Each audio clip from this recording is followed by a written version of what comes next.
میرے اللہ نے فرمایا روزہ میرے لیے ہے اور روزے کا بدلہ میں خود ہوں. کام چھوڑ دینا، تھوڑے کر لینا، کام تھوڑا کر لو. ان یونیورسٹی والوں سے کہتا ہوں پڑھائی تھوڑی کر دو بچوں کی. آپ سے کہتا ہوں اپنے کام تھوڑے کر دو، اپنے نوکروں کی ڈیوٹی تھوڑی کر دو. سب کو روزے کے لیے تیار کرو. خود روزہ رکھو، گرمی برداشت کرو، بھوک برداشت کرو، پیاس برداشت کرو. اللہ قیامت کے دن کی گرمی سے بچائے گا، بھوک سے بچائے گا. تو اللہ نے ہمیں رمضان کا مہینہ دیا ہے.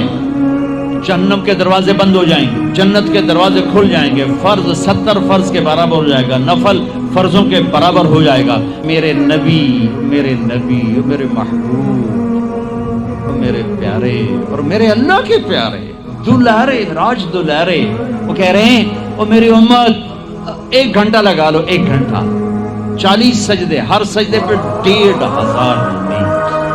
اے بھائی اور 2 سال کے بعد آیا ہے موقع اللہ سے لینے کا، اور ہر سجدے پر یہ کچھ اللہ دے رہا ہے. اور پھر جب آخری رات ہوتی تو اللہ فرماتے ہیں میرے فرشتوں، میرے بندوں کی رات کی تراویح اور دن کا روزہ، اس کے بدلے میں نے ان کے پچھلے سارے گناہ معاف کر دیے.